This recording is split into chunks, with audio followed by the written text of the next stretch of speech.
Hello दोस्तों, मैं रोहित राज। अभी आप लोगों को साइंस बता रहा हूँ। ठीक है, तो आइए हम लोग पहला क्वेश्चन देखते हैं क्या दिया हुआ है। पहला क्वेश्चन आप लोग देखिए क्या दिया हुआ है। चलिए थोड़ा जल्दी देखेंगे क्योंकि मेरे पास आज कुछ काम है, इसीलिए मेरे पास समय नहीं है। चलिए, तापन उपकरण का हीटिंग एलिमेंट बनाने हेतु चुने जाने के लिए किसी पदार्थ में कौन सा गुण अनिवार्य होना चाहिए। चलिए आप लोग इसका बताइएगा। चलिए एच निकालने का सूत्र बताइए हमको क्या होता है। एच निकालने का सूत्र बताइए। चलिए, और हमको हीटिंग एलिमेंट का नाम बताइए।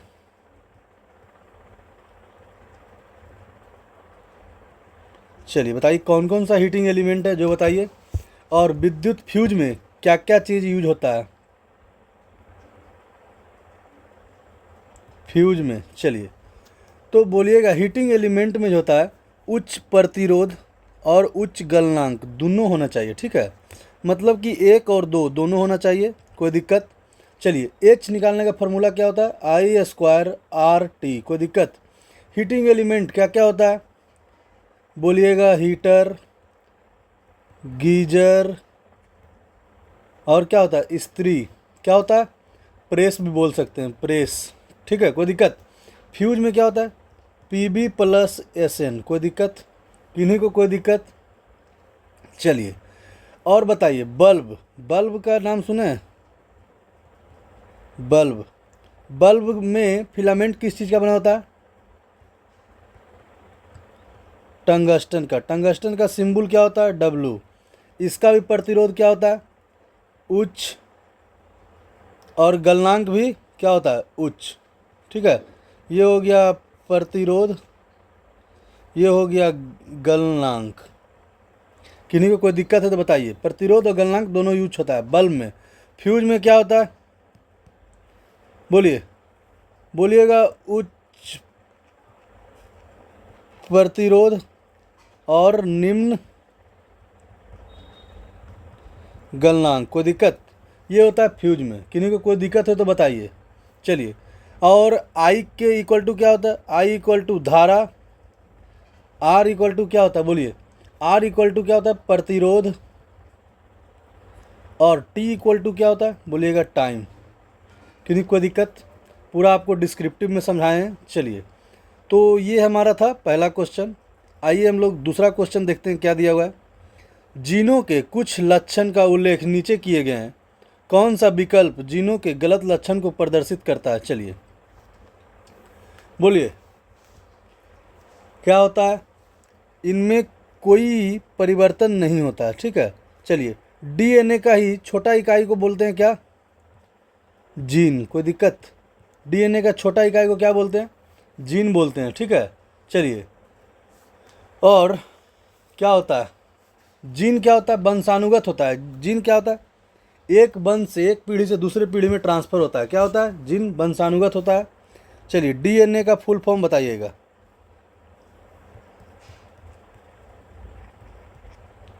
टी ऑक्सी राइबो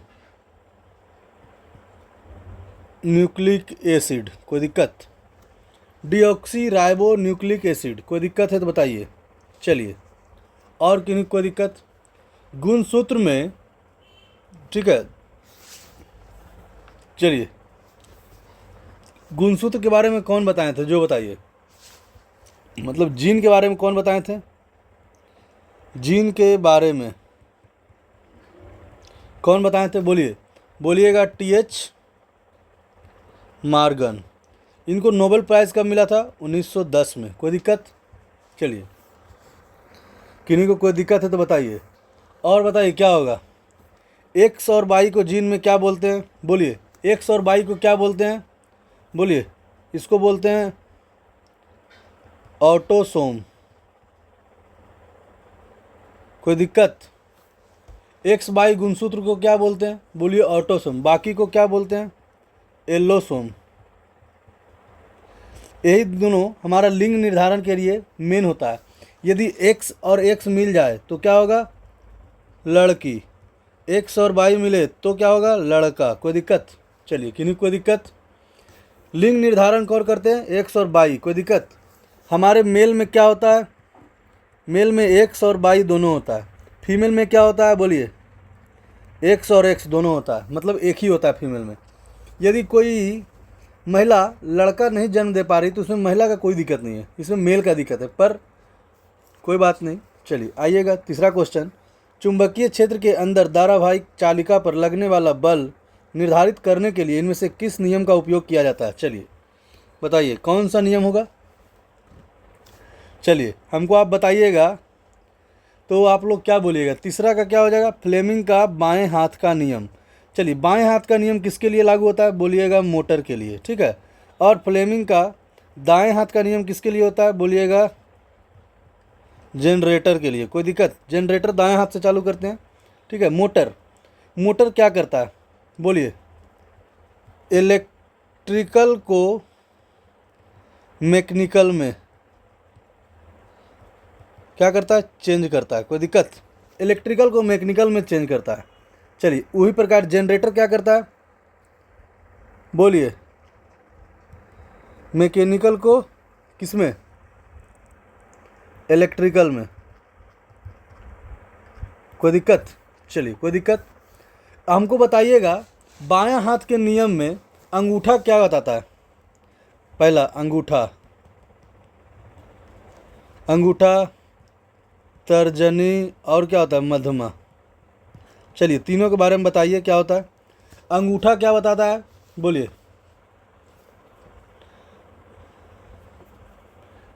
ये बल बताता है लगने वाला। और तर्जनी क्या बताता है? मैग्नेटिक फील्ड और दिशा। मध्यमा क्या बताता है? जो बताइए। मध्यमा क्या बताता है? प्रवाहित धारा बताता है। चलिए किन्हीं को कोई दिक्कत? कोई दिक्कत है तो बताइए। आइए किन्हीं को कोई दिक्कत है तो बताइए। ऑप्शन नंबर बी हमारा सही हो गया। आइए चौथा नंबर क्वेश्चन। मनुष्य का निम्न में से कौन सा अंग उत्सर्जन अंग के रूप में कार्य नहीं करता है?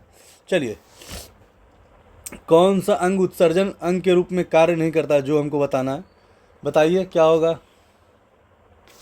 त्वचा। त्वचा से निकलता क्या? बोलिएगा पसीना। फेफड़ा से क्या निकलता है? जो बताइए। चलिए पहले हमको बताइए कौन सा अंग है जो उत्सर्जन अंग नहीं है, ठीक है।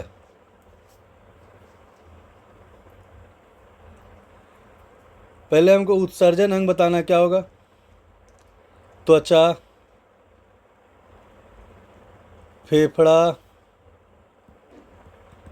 बड़ी आंत और क्या होता है बताइए? Brick, kidney. कोई दिक्कत? चलिए फेफड़ा से क्या निकलता है?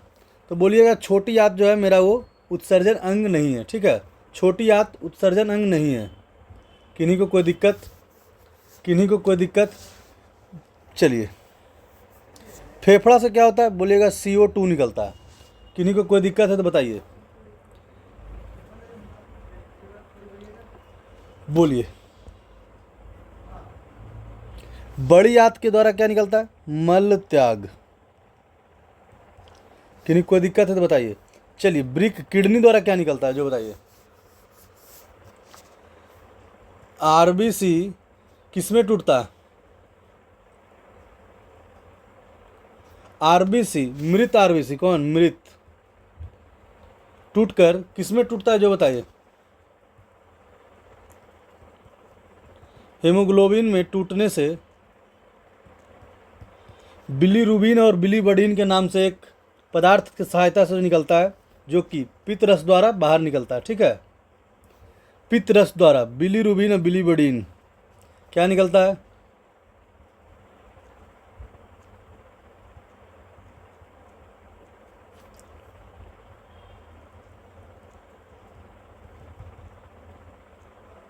बिलीरुबिन। कोई दिक्कत? किसके सहायता से? पित्त रस के सहायता से। चलिए किन्हीं को कोई दिक्कत है तो बताइए। बड़ी आंत, त्वचा, पसीना निकलता है। कोई दिक्कत? श्वेत ग्रंथि के माध्यम से। आइए 5वां नंबर। निम्नलिखित में से कौन सी रेखा किसी गोलीय दर्पण पर अभिलंब के रूप में कार्य करती है, जो बताइए क्या होगा 5 का। बोलिए। ये मेरा हो गया अवतल लेंस, अवतल दर्पण। ये यहाँ पे क्या हो गया, बोलिए सेंटर ऑफ कर्वेचर। यहाँ पे हो गया फोकस, ये हो गया पोल। कोई दिक्कत? चलिए, किन्हीं को कोई दिक्कत? क्या होगा आंसर, जो बताइए। 5 नंबर क्वेश्चन है। चलिए, ध्रुव और वक्रता केंद्र को मिलने वाली रेखा, ठीक है, कोई दिक्कत? अभिलंब के रूप में होता है। वक्रता केंद्र और आपतन बिंदु को मिलने वाली रेखा, यही दोनों होता है। कोई दिक्कत? ऑप्शन नंबर 1 मेरा सही हो जाएगा। किन्हीं को कोई दिक्कत है? चलिए, अवतल दर्पण का फोकस क्या होता है? क्या पॉजिटिव होता है या निगेटिव होता है, जो बताइए।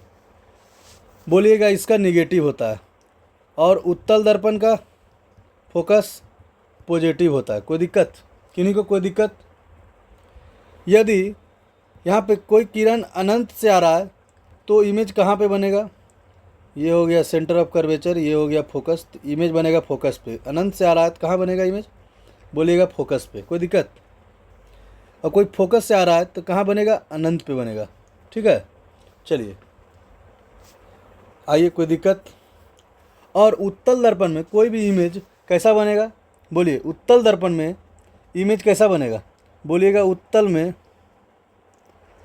छोटा बनेगा। और कैसा बनेगा? बोलिए, छोटा, आभासी और रियल नहीं होता है, आभास होता है कि ऐसा इमेज बन रहा है। चलिए, कार्बन के कारण अस्थायी यौगिक बनने में सक्षम होता है। किसके कारण? बोलिए, अपने छोटे परमाणु आकार के कारण। कोई दिक्कत? अपने छोटे परमाणु आकार के कारण कार्बन बहुत बड़ा लंबा चेन बनाता है। ठीक है, चलिए आइए, और कार्बन के बारे में बताइए हमको कुछ। कार्बन एक मजबूत बंध बनाता है। कोई दिक्कत है? बताइए।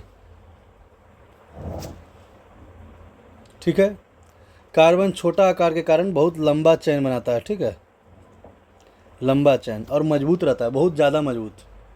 चलिए, और कुछ बताइए, कुछ दिक्कत है? बताइए।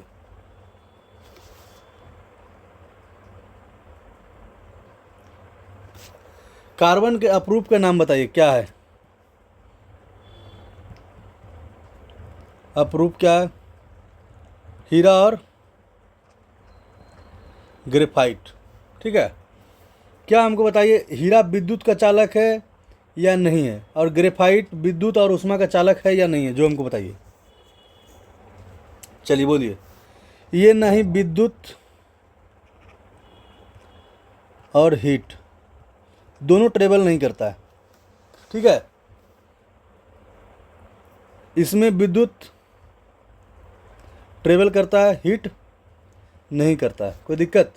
चलिए, और कुछ बताइए हमको इसके बारे में। चलिए 7 नंबर क्वेश्चन पे आइएगा। एक क्षैतिज सीधी तार में धारा पश्चिम से पूर्व की ओर प्रवाहित हो रही है, तो पूर्व सिरे से देखे जाने पर चुंबकीय क्षेत्र रेखा किस दिशा में क्या होगी? बताइए। पूर्व से पूर्व की ओर जा रही है, मतलब ऐसे जा रही है, इधर से जा रही है, मतलब कि धारा A to B जा रही है। कोई दिक्कत? ऐसे जा रही है, तो कैसे बनेगा मेरा चित्र? चलिए बनाइए, आप लोग बताइए आंसर क्या होगा।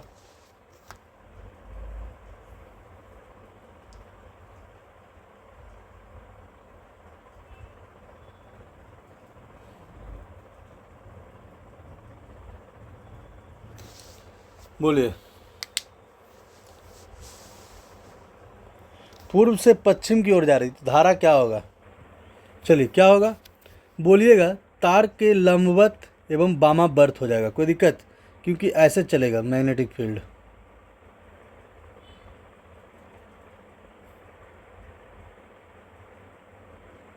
इस प्रकार से चलेगा। ठीक है, कोई दिक्कत? चलिए, SI मात्रक ऑफ, बताइए क्या होगा? एक टेस्ला बराबर क्या होता है? 10⁴ गॉस। चलिए, SI मात्रक क्या होता है? SI मात्रक क्या होता है? बोलिएगा टेस्ला होता है। किन्हीं को कोई दिक्कत? किन्हीं को कोई दिक्कत है तो बताइए।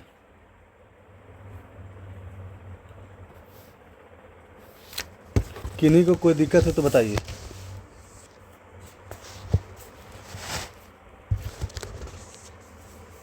आइए नेक्स्ट क्वेश्चन 8 नंबर बनाइएगा।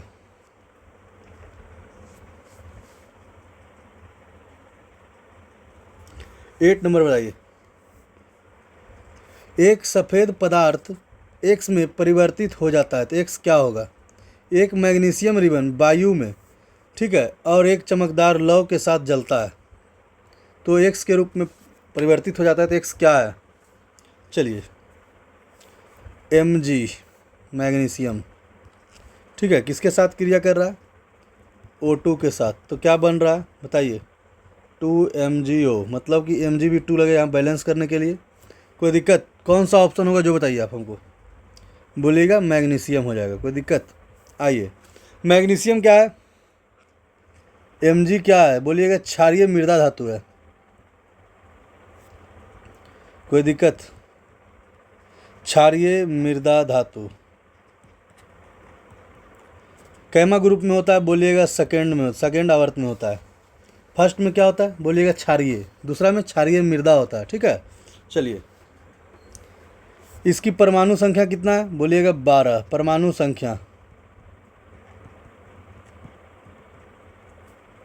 कोई दिक्कत किन्हीं को? मैग्नीशियम जब जलता है तो कैसा रंग देता है जो बताइए? Mg जलने पर कैसा रंग देता है जो बताइए? Mg जलने पर बताइए। मैग्नीशियम नाइट्रेट, ठीक है, मैग्नीशियम नाइट्रोजन गैस भी जलकर मैग्नीशियम नाइट्रोजन, ठीक है, यहाँ लिख देते हैं।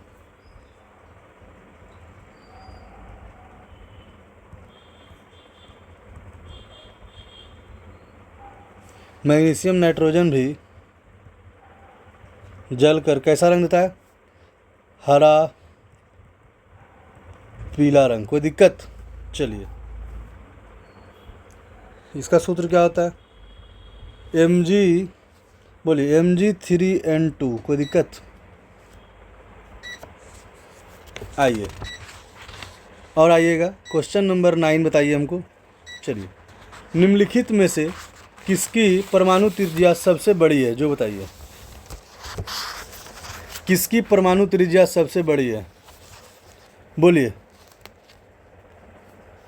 बोलिएगा? आयोडीन का है।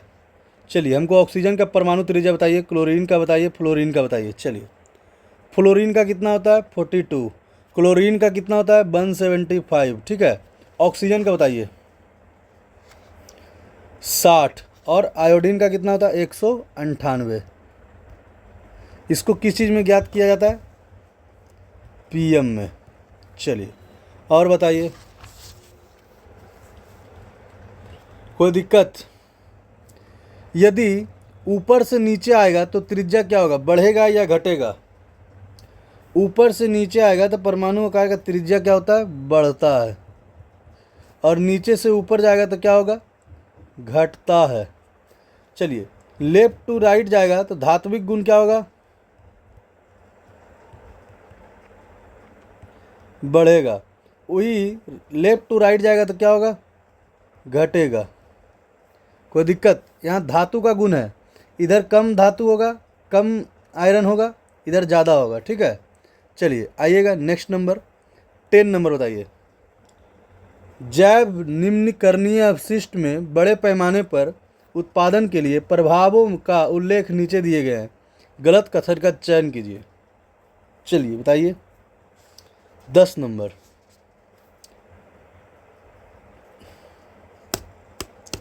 चलिए,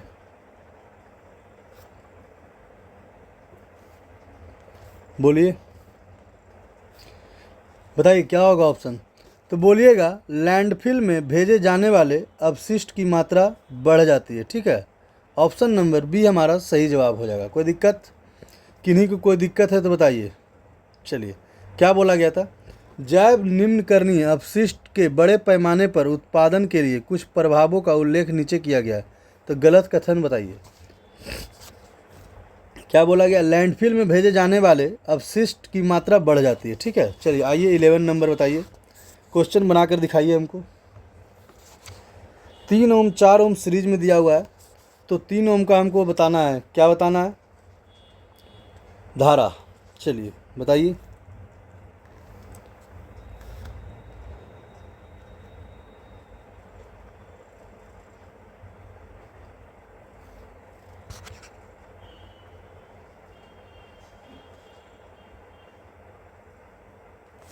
रेजिस्टेंस सीरीज में होता है तो आर नेट बराबर क्या होता है, 3 ओम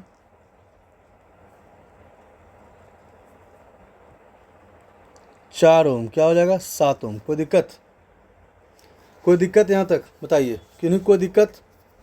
चलिए धारा निकालने के लिए भी बटा क्या होता है आर, भी कितना है 5, आर कितना है 7। कोई दिक्कत, किन्हीं को कोई दिक्कत। चलिए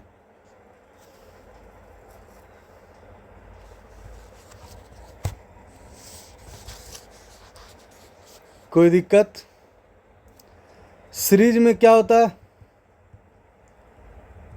धारा समान, इसीलिए धारा ये हो जाएगा। ठीक है, और समांतर में क्या होता है, क्या होता है, वोल्टेज समान। कोई दिक्कत, कि नहीं कोई दिक्कत। सीरीज में धारा समान, समांतर में वोल्टेज समान। कोई दिक्कत, इसमें वोल्टेज अलग अलग होता है, इसमें धारा अलग अलग होता है। चलिए आइएगा 12 नंबर बताइए, सोडियम धातु के जल के साथ अभिक्रिया करने पर क्या होगा। चलिए सोडियम के धातु को जल के साथ अभिक्रिया करने पर क्या होगा बताइए।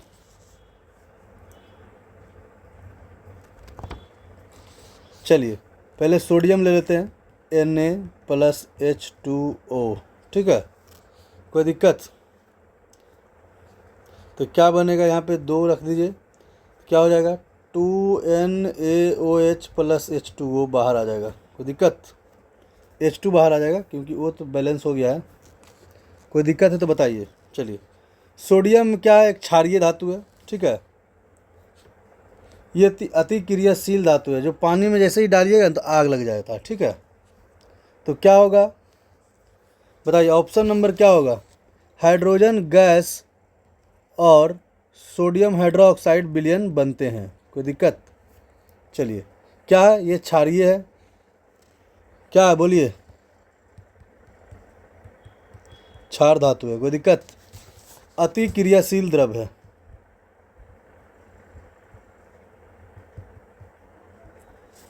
आइए और कुछ बताइए। सोडियम को किस चीज़ में रखा जाता है बताइए। सोडियम को चाकू से काट सकते हैं,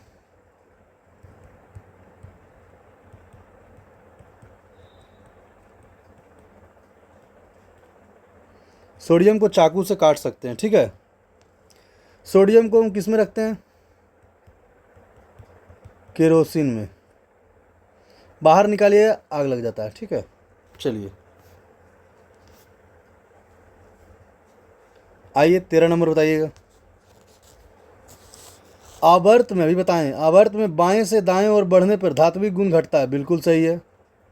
ठीक है, जैसे आवर्त में संयोजी कोष इलेक्ट्रॉन पर कार्य करने वाला प्रभावित नाभिकीय आवेश बढ़ जाता है, वैसे ही इलेक्ट्रॉन त्याग करने पर आवृत्ति कम हो जाती है। मतलब कि दोनों सही है। ठीक है, अभी बताया था ना कि लेफ्ट टू राइट जाएगा तो घटेगा, राइट टू लेफ्ट आएगा तो बढ़ेगा। कोई दिक्कत। चलिए यही ऑप्शन नंबर डी हमारा बिल्कुल सही जवाब है, मतलब दोनों सही है। कोई दिक्कत, कोई दिक्कत है तो बताइए, किन्हीं को कोई दिक्कत। चलिए बताइएगा हमको, इधर जाने पे धात्विक गुण क्या होता है, घटता है। इधर जाने पे धातु गुण बढ़ता है। नीचे जाने पे परमाणु त्रिज्या क्या होता है, बढ़ता है। ठीक है, नीचे आइएगा तब, नीचे आइएगा तब। वही ऊपर जाने पे क्या होता है, घटता है। कोई दिक्कत। चलिए आइएगा 14 नंबर, देखिए यहाँ पे मिला हुआ है, मिला देते हैं। नींबू का पीएच मान कितना होता है, बोलेगा 2.2। आप नींबू याद रखने के लिए क्या होता है, नींबू कई रुपये खरीदते हैं, 2-4 रुपया के, 2.4 भी बोल सकते हैं। जठर रस 1.2, sodium hydroxide 14, milk of magnesia 10, ठीक है। ब्लड का पीएच मान बताइए, 7.4। यही बोला जाता है शरीर का भी पीएच मान क्या होता है, 7.4। कोई दिक्कत? 7 क्या होता है, न्यूट्रल। कोई दिक्कत? 7 से कम हो जाएगा, 7 यहाँ है तो 7 से कम एसिडिक, 7 से ज़्यादा बेसिक। कोई दिक्कत? चलिए, कुछ पौधे अपने जड़ों से नए पौधे भी पैदा कर सकते हैं, ऐसे ही पौधा का एक उदाहरण है, क्या बताइए? बोलिए कौन सा पौधा है जो अपने जड़ से एक और पौधा बना सकता है? बोलिएगा शकरकंदी। क्या शकरकंद खाएं? देखते होंगे एक शकरकंद ऐसे है तो एक शकरकंद ऐसे निकल जाता है, एक शकरकंद ऐसे निकल जाता है, ठीक है। चलिए, कोई दिक्कत है तो बताइए। आइए, पत्थर चट्टा किस चीज़ का इलाज में होता है? पथरी गलाने के लिए।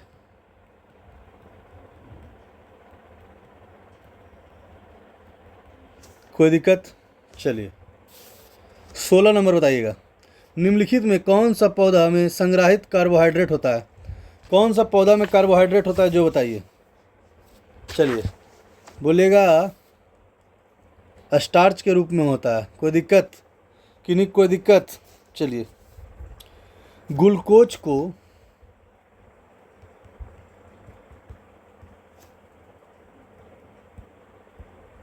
ग्लाइकोजन में कौन बदलता है जो बताइए? इंसुलिन। इंसुलिन कौन सेल से निकलता है? बोलिएगा बीटा सेल,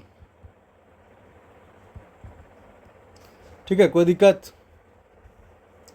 गामा से क्या निकलता है? सोमोस्टेटिन। कोई दिक्कत? चलिए, आइए next question, 17 number.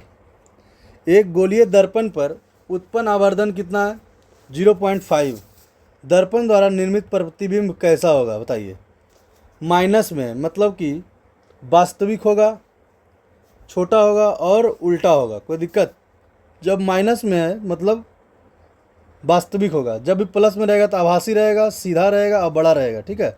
Option number A हमारा बिल्कुल सही। चलिए, हमको मिरर का आवर्धन बताना है, तो -v/u। लेंस का क्या होता है? v/u, ठीक है। मिरर का formula 1/f = 1/v + 1/u। Lens का फार्मूला क्या होता है? 1/f = 1/v - 1/u। कोई दिक्कत? चलिए, किन्हीं कोई दिक्कत है तो बताइए। कोई दिक्कत है तो बताइए। चलिए, 18 नंबर क्वेश्चन बताइएगा।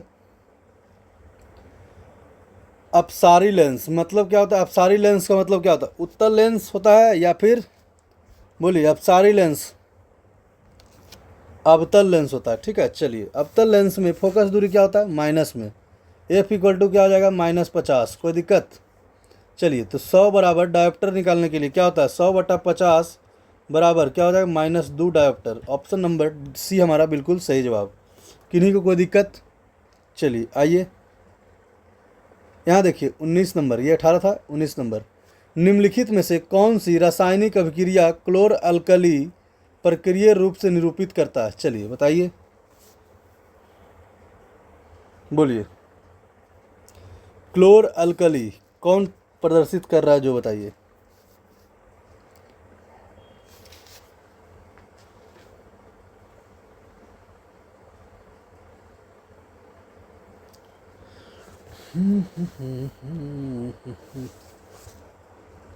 NaCl, ठीक है।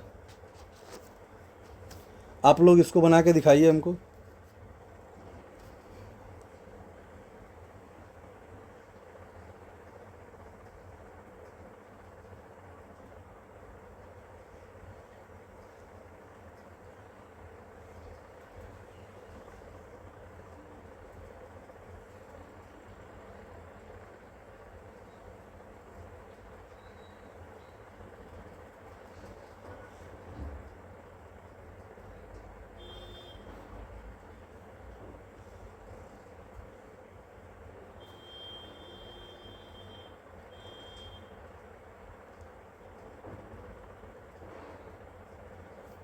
चलिए बताइए।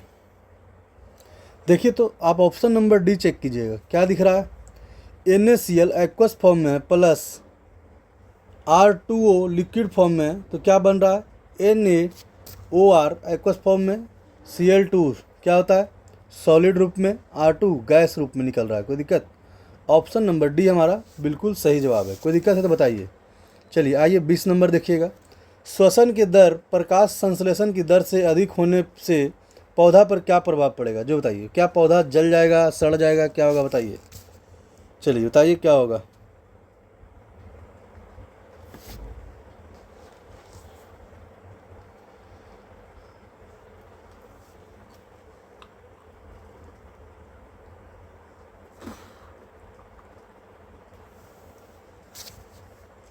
बोलिए क्या होगा।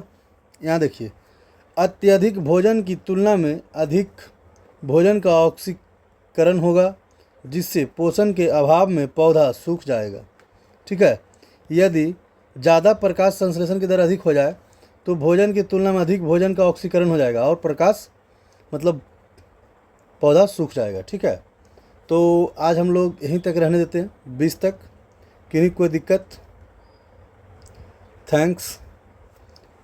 मतलब ज़्यादा यदि उसको प्रकाश संश्लेषण हो जाएगा ना तो ही पौधा सूख जाएगा। ठीक है। चलिए हमको आप बताइए क्या पूछ रहे थे।